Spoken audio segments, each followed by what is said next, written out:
কিসের জন্য এই মিটিং ডাকা হলো কেউ জানে না। আমরা কেন এখানে এসেছি সেটাও কেউ জানে না। মিটিং তো শুরু হবে, কিন্তু ইটিং এর তো কোনো আয়োজন দেখতে পাচ্ছি না। আজকের মিটিংটা তো ইটিং নিয়েই হবে, তাই আলাদা করে কোনো ইটিং এর আয়োজন করা হয়নি। তাহলে আর দেরি কেন, এই বেলা মিটিং শুরু হোক। আমার যে আর তর্স হয়েছে না। হ্যাঁ, আমারও একটু তাড়া আছে। মিটিং শেষ হলেই একটু এটিএম এ ঢুঁ দিয়ে আসতে হবে। পকেট পুরো ফাঁকা, নেই যে কোনো টাকা। এই ব্যাপার বলুন তো করালি বাবু, এই মাসের মাঝে এটিএম এ যাওয়ার প্ল্যান করছেন? আর্জেন্ট ক্রাইসিস নাকি? না না, দাদু যা গিফটে বাড়িতে ফ্যান বন্ধ রেখে এটিএম এ এসির হাওয়া খায়। কি বললি? আমি কিপটে? হয় চিপটে, দাদু আমাদের কিপটে। জয় হোক, অনেকক্ষণ অপেক্ষার পর ফাইনালি এসপি স্যার এসে গেছেন। এবার মিটিং শুরু হবে। গোপী এখন হলিডে মোডে আছে, তাই দাসপাড়া থানার দায়িত্ব আমি নিজের হাতে তুলে নিয়েছি। এ তো খুব ভালো কথা এসপি স্যার। এত কাজের চাপের মধ্যে একটু মনের আনন্দ দরকার।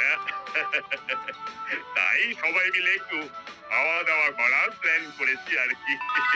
আমরা খাওয়া দাওয়া করবো আর হই হুল্লোড় করবো, এটাই সার কথা। ইটিং নিয়ে মিটিং শুনেই তো পেটটা গঠন করতে শুরু করলো রে বল্টু। এখন পেটে আর মুখে গামছা বেঁধে আমাদের কর্মকর্তা কাকু কি বলছে সেটা শোন। বেশ অনেক দিন হয়ে গেল দাসপাড়ায় হই হই রই রই দৃশ্য আর চোখে পড়ছে না। গতকাল বিকেলে থানার সামনে দাঁড়িয়ে এই আলোচনাটাই চলছে। আর আমার অফিস একটু তাড়াতাড়ি ছুটি হয়ে যাওয়ায় সেই সময় সেই রাস্তা দিয়ে আমি হেঁটে ফিরছিলাম। বুঝলেন, সকালটা আজকেও খুবই বোরিং কাটলো। হরিলাল, টেলা, কাকাতুয়া সবাইকে খুবই গারদে ভরে দিয়ে ছুটি কাটাতে চলে গেছে। আর কানু? ও তো অনেকদিন আগে থেকেই জেলে। তাহলে তো আপনার মাথায় এখন তেমন কোনো টেনশন নেই। হ্যাঁ, এখন শুধু সারাদিন খাচ্ছি আর ঘুমোচ্ছি, ঘুমোচ্ছি আর খাচ্ছি। শরীরে মরচে ধরে গেল মশাইয়া।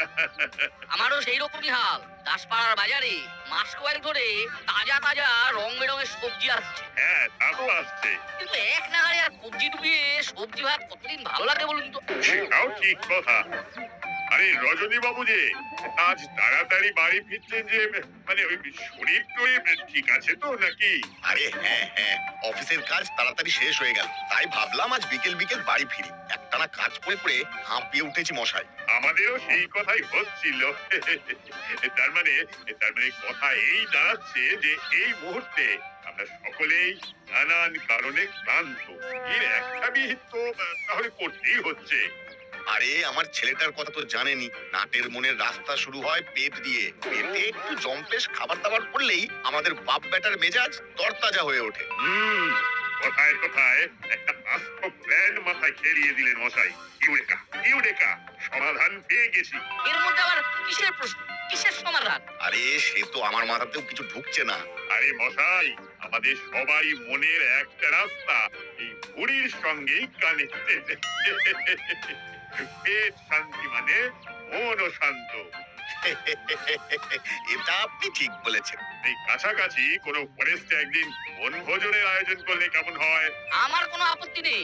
তাহলে খানিক বাদেই ক্লাব ঘরে পাড়া সবাইকে ডেকে নিয়ে কথা সেরে নেওয়া যাক। তাহলে আমিও বাড়ি গিয়ে নাট আর নাটের মাকে বলছি, আর পল্টুর বাবা মাকেও বলছি। হ্যাঁ হ্যাঁ, তাই করুন তাই করুন। আর আপনি সবাইকে ফোন করে যথা সময়ে সকলকে ক্লাব ঘরে চলে আসতে বলে দিন কর্মকর্তা বাবু। বেশ, দেখা হচ্ছে তবে।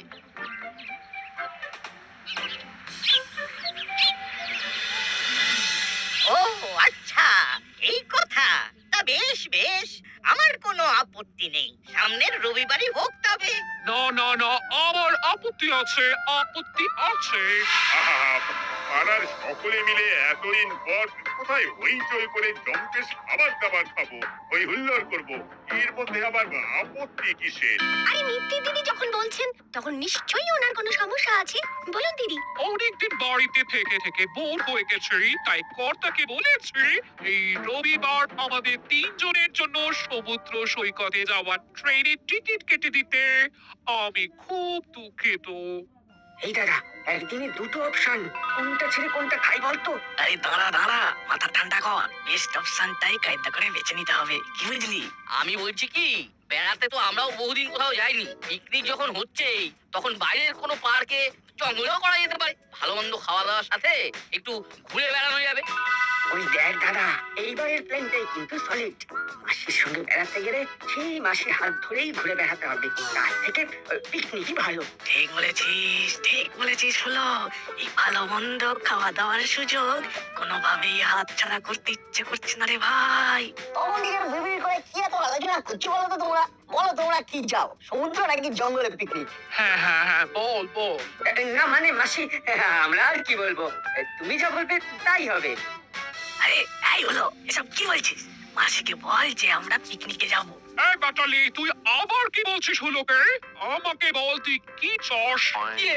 না মাসি, বলছি যে এই পাড়ার সবাই যখন পিকনিকে যাচ্ছে তখন সবাইকে ছেড়ে এইভাবে একা একা বেড়াতে যাওয়াটা কি ভালো দেখাবে? তাছাড়া সবাইকে ছেড়ে ঘুরে বেড়াতেও খুব কষ্ট হবে গো মাসি। তাহলে তাই হোক, আমরা সকলে মিলে একসঙ্গে পিকনিকে যাচ্ছি। তবে পিকনিক তো খেতাম আমাদের সময়ে, তখন দেশ সবে স্বাধীন হয়েছে, আমরা তখন যুবক, স্বাধীনতার আনন্দে আত্মহারা। আমরাও সেই আনন্দ উদযাপন করতে পাড়ার সকলে মিলে আয়োজন করলাম পিকনিকের, পাশের গ্রামের এক জঙ্গলে। তারপর সে কি ভয়ানক কাণ্ড! সেদিন এই করালি না থাকলে কি যে হতো! দেশ স্বাধীন হওয়ার সময় তুমি যদি যুবক হও, তাহলে এখন তোমার বয়স কত গো? আমরা তো জানি 75 প্লাস, কিন্তু লজিক খুঁজে পাচ্ছি না। যাই হোক, আচ্ছা দাদু, তুমি কি এমন করলে যে সবাই প্রাণে বেঁচে গেল? অত্যাধিক পাকা ছেলে দেখছি তোরা। বড়দের কথার মাঝে কথা না বললে তোদের ভাত হজম হয় না, নারে নাথ। এত বড় হলি কিন্তু কিছুই শিখলি না রে। আহা নাট বল্টু, করালি বাবু কি বলছেন আগে শুনি, তারপর কথা বল। হ্যাঁ, তারপর কি এমন হলো করালি বাবু যে আপনাকে সকলের প্রাণ রক্ষা দায়িত্ব নিতে হলো? তা দায়িত্ব নিতে হবে না? আমরা কি আর এই যুগের ছেলে মেয়েদের মতন অলস ছিলাম? আমরা অলস নই দাদু। আমরা ছিলাম 3 বেলা মুকুল ঘোরানো পালোয়ান। তা পিকনিকে সকলে পোলাও কোরমা খেয়ে হাত মুখ ধুয়ে কমলা লেবু খাচ্ছে। পুরো জঙ্গলে কোরমার গন্ধ একেবারে মো মো করছে। তারপর কোরমার গন্ধে ইংরেজ আমলে ডাকাত চলে এলো। আহা, টাকা দিলে তবুও মেনে নিতাম। ওমা দেখি জঙ্গল থেকে বেরিয়ে এলো আস্ত দুটো চিতাবাঘ। দাদু বলছি, এটা না বাড়াবাড়ি হয়ে গেল না মনে হচ্ছে একটু? হ্যাঁ, তার মানে আপনি কি বলতে চাইছেন? আপনি বাঘের সঙ্গে লড়াই করেছেন? না না, এ কি করে সম্ভব? আরে বাঘের সঙ্গে খামোখা মারপিট করতে যাব কেন? আমাদের শুধু শরীরের জোর ছিল না, ছিল বুদ্ধির জোরও। সেই দিক থেকে আমরাও অনেক এগিয়ে আছি কর্নেল দাদু। সে যতই তুমি এই যুগের ছেলে মেয়েদের ইনসাল্ট করো না কেন, শুধু বুদ্ধি থাকলে হবে, আমাদের মতন ফিট বডিও প্রয়োজন, বুঝলি? ওই ফিট বডি দিয়ে যে কি দিয়ে সৎকার করেছো তা আমাদের জানা আছে। একজন কুমড়া আর একজন ঢেঁড়স, এই বডি নিয়ে তোরা আমাদের জাজ করিস। এই এই একদম আমাদের বডি নিয়ে উল্টো পাল্টা কথা বলবেন না, আমি বলে দিলাম। এই কেন বলবো না রে, কেন বলবো না? চুপ, একদম চুপ। করালি বাবু, আপনি কি বলছিলেন বলে যান। আর কি বলবো, হঠাৎ দেখি দুটো চিতাবাঘ।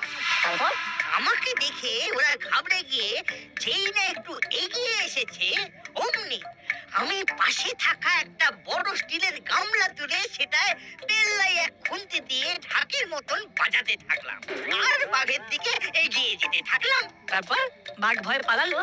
আর উপায় কি, আমাদের ওদের দিকে ওইভাবে আসতে দেখে ওদের আর পায় কি, ভয়ে এমন ছুট লাগালো যে বেচাদের ওই দিন আর আশেপাশে দেখা গেল না। বলি হরি আপনার করালি বাবু, সাবাস সাবাস।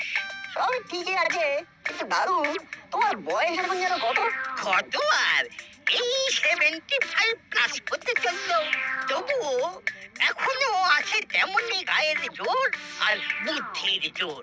কিন্তু আমাদের দেশ স্বাধীন হয়েছে 78 বছর হলো, সেই হিসাব করলে সেই সময় তোমার বয়স ছিল 3 কি 4? না মানে মানে হিসেবে একটু গন্ডগোল করে ফেলেছি। একটু হিসেব করে দেখছি আমার বয়স এখন 85।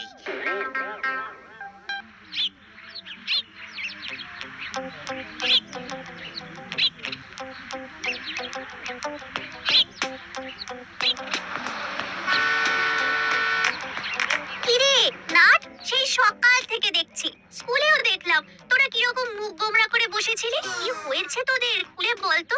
গতকাল ওইভাবে সবার সামনে হুলোদার বাটুলদা কিভাবে আমাদের কনসাল্ট করে ইনসাল্ট করলো দেখি। ও, এই ব্যাপার? হ্যাঁ, তা বটে। আমি তো করালি দাদুর বাঘ তাড়ানোর গল্পটা যতবার মনে করছি ততবার হেসে হেসে অস্থির হয়ে যাচ্ছি। সে আর বলতে, শোন, আমার মাথায় একটা প্ল্যান এসেছে, যেটা এক ঢিলে দুই পাখি ফুরুত করে উড়ে যাবে। আর পিকনিকের দিন এমন সেজে যাবো না যে হুলোদা বাটুলদা চমকে মানে চামচিকে হয়ে যাবে। আরে না, সাব্বাস, এই তো চাই। তাহলে শুভ কাজে আর দেরি করা নাই, বুঝলি? চট করে আমাদের প্ল্যানটা বলে ফেল, আর পট করে আমরা মাথায় নোট করে ফেলি। এইভাবে ওরা কি আলোচনা করছে শুনতে হবে, আর সুযোগ বুঝে হলোদা বাটালিদার কানে তুলতে হবে। আপাতত ওরা কি করছে সেটাই দেখি বরং। তাহলে চল এক্ষুনি কাজটা করে ফেলি। হ্যাঁ, দোকানে ওই জিনিসটা না পেলে অর্ডার করতে হবে আবার, তাতেও বেশ কিছুদিন সময় লেগে যাবে। চল, এখানে আর সময় নষ্ট না করে কাজের কাজটা সেরে ফেলি। হ্যাঁ, বাড়ি থেকে ড্রেস চেঞ্জ করে একদম লোকেশনে চলে আয়।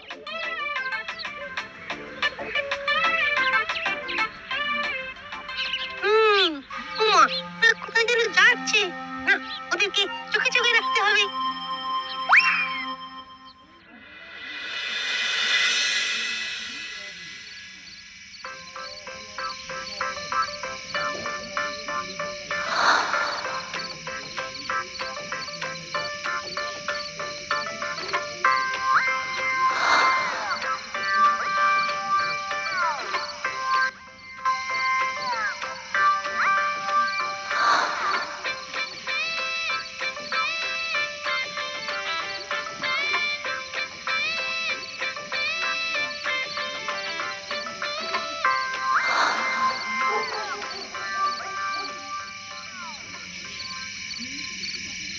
কাকু, ও কাকু, কাকু। কি ছোকরা, কি দরকার, কি চাই? বাঘ চাই, বাঘ, সঙ্গে একটা শেয়ালও। এটা কি চিড়িয়াখানা পেয়েছো যে বাঘ শিয়াল চাইছো? বেকার সময় নষ্ট করো না। এই মেয়ে, তুমি বলো কি দরকারে এখানে এসেছো? কাকু, সরি, রাগ করবেন না। আসলে আমাদের একটা বাঘের পোশাক আর একটা শেয়ালের পোশাক চাই। ও তাই বলো, পোশাক থেকে মুখোশ, বাঘ থেকে বেড়াল, সব কিছু আছে আমার দোকানে।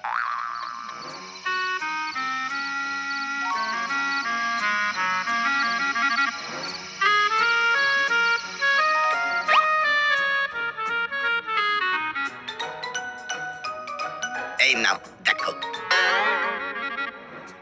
উফ, কি দেখালে কাকু, মন ভরে গেল। তাহলে চটপট এই দুটো পোশাক প্যাক করে রেখে দাও, আমরা ঠিক সময়ে এসে জিনিসটা পিক করে নেব। ওকে, টাটা কাকু, টাটা।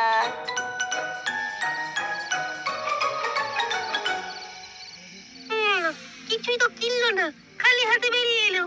যা, এবার হলুদার বাটালিদাকে গিয়ে কি বলবো? ওই দেখ, নাট, হ্যাবলাই আমাদের ফলো করছে। সে করুক, আমরা বরং তাড়াতাড়ি বাড়ি যাই। টাটা চিমটি, কাল সকালে দেখা হচ্ছে। হ্যাঁ রে চিমটি, আসি।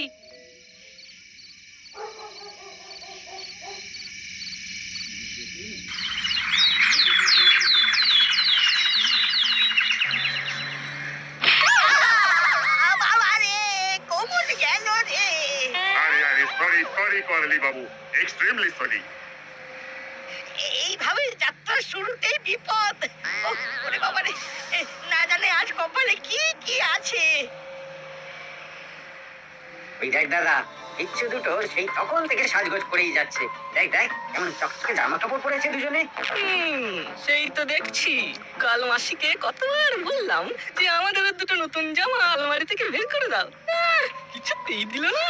আর দেখ, এই বিচ্ছু দুটো কেমন মাঞ্জা দিয়ে এসেছে। শুনলি না, সেদিন ভ্যাবলাই বললো ওরা পাশের পাড়ায় সাজ ঘরে গেছিল। মনে হয় সার্কাসের ড্রেস দুটো সেখান থেকে কিনেছে। দেখ, পুরো জোকার লাগছে। আমাদের সময়ের কথা আজকালকার ছেলে মেয়েরা বিশ্বাস করে না। আহা, এই আপনি কি বলছেন? ওরা বাচ্চা ছেলে, সেদিন কি বলতে কি বলে ফেলেছে। ওদের হয়ে আমরা ক্ষমা চেয়ে নিচ্ছি। সেসব তো বুঝলাম, এখন এইসব বাদ দিয়ে আমরা করালি বাবুর আরো কিছু অভিজ্ঞতার কথা শুনি, কি বলো? বুঝলি নাট বল্টু, তোদের মতন বয়সে আমার ছিল একদম সিক্স প্যাক। পাড়ার সব ছেলেপুলেরা মিলে আমরা শরীর চর্চা করতাম নিয়মিত। একবার আমাদের খেলার মাঠে এসে গেল এক মস্ত বড় সাপ। কোন সাপ দাদু? পাইথন? আচ্ছা দাদু, পাইথন সাপ কি ম্যারাথনে দৌড়াতে পারে? এই তোদের আবার শুরু হলো। চুপ চুপ, একদম চুপ। আহা, আজকের দিনে ওদের বকবেন না, ওরাই তো আজকে আনন্দ করবে। আজ ওদের ক্ষমা করার দিন, কি বলিস না বল্টু? একদম ঠিক। আচ্ছা করেলি দাদু, তারপর কি হলো? এই তখন সন্ধ্যা হয়ে গেছে, শীতের সন্ধ্যা। আমি বসে আছি মাঠের ধারে। সেই সময় দেখি আমার ঘাড়ের ওপর কিছু একটা পড়লো। তারপর একেবারে সোজা ঘাড়ের উপরে পাইথন। না মানে করালি বাবু, এটা একটু বাড়াবাড়ির দিকে চলে যাচ্ছে না? আরে ধুর, কি বলছেন মশাই? আমাদের সময়ে এইসব পাইথন টাইথন গুয়ের বালি। ওই দেখ, করেলি দাদু আবার শুরু করে দিয়েছে। বাপরে, মাথা ধরে গেল। চল কানে হেডফোন গুঁজে চুপচাপ একটু রেস্ট নি, পৌঁছে অনেক কাজ। সে আর বলতে, চল সেটাই করি।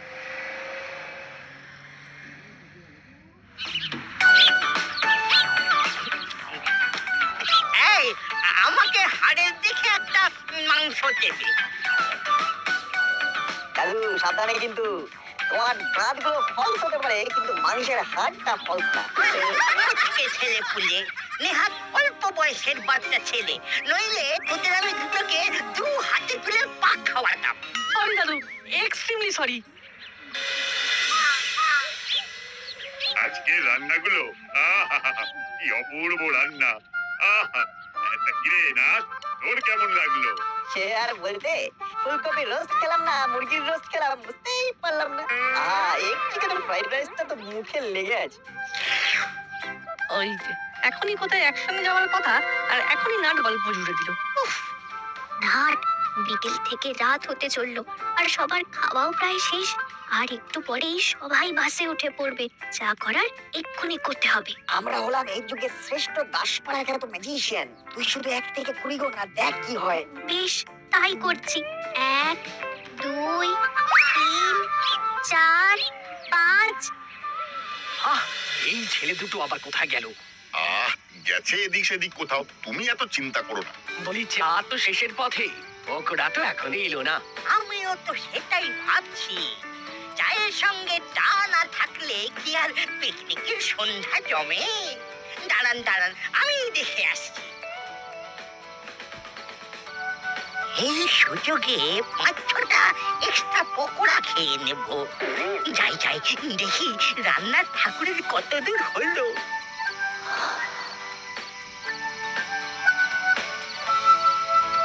না, এই দিকে কেউ নেই। গরম গরম পেঁয়াজের পকোড়া, চটপট খেয়ে নি, নইলে ঠান্ডা হয়ে যাবে।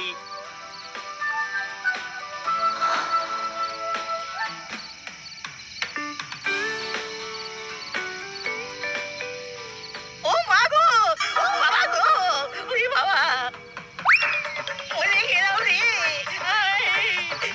বাঘের হাতে মারা পড়লাম রে। ও বাবা গো, মা গো, ওরে বাবা রে, আমি আর একটা পকোড়া নেব না গো। বাজাও, কোথায় আছে বাজাও। ওরে বাবা রে।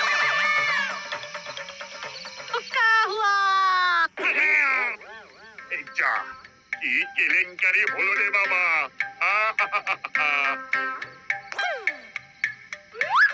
আরে করালি বাবু, আপনি এমন দৌড়ে দৌড়ে ডালের গামলা এসে পড়লেন কেন? না মেনে নিচ্ছি, রান্নার ঠাকুর দুর্দান্ত বানিয়েছিল ডালটা, তাই আপনি 5 বার ডাল চেয়ে খেলেন। আপনি বাকি ডালটাও খেতে চান, এটা বলতেই পারতেন। বাঘ, শিয়াল, বাঘ, শিয়াল, আমাকে তাড়া করেছে, আমাকে খাবে। ওরে ওরে মা গো। সবাই মানুষ দাদু, কেউ তোমাকে খাবে না। তুমি এক্সট্রা পকোড়া কায়দা করে নিলে, কিন্তু খেতে পারলে না। So sad. ভাগা, টোনা, টোনা, বাঘ শিয়াল খেতে আমাকে তাড়া করলি। চলে এবার দাদু, তুমি তোমার দীর্ঘ জীবনে এত বাঘ চিতাবাঘ জব্দ করলে, শেষে কিনা নকল বাঘ শিয়াল থেকে চোখে একেবারে শস্যের ফুল থেকে ফেললে। না না, এটা তো তোমার কাছ থেকে আশা করিনি দাদু। কি করালি বাবু, তার মানে সেদিন ক্লাব ঘরে যা যা বললেন ওগুলো সব গল্প ছিল? না মানে গল্প ছাড়া আর কিছুই না। দাদুর বয়সের মধ্যে জল মেশানো থেকে ওই গুল দেওয়া গল্প আরো স্পষ্ট হয়ে ওঠে। তোদের বুদ্ধির কোনো সীমা নেই নাট বল্টু। শেষে কিনা এইভাবে শেষ বয়সে এসে একই সব সহ্য করতে হচ্ছে ঠাকুর। তোদের আমি দেখে নেব নাট বল্টু। তুমি আগে নিজেকে দেখো দাদু, পুরো ডাল মাখানি। ভুল করে তেলে ছাড়লেই ডাল বড়া হয়ে যাবে। তবে রে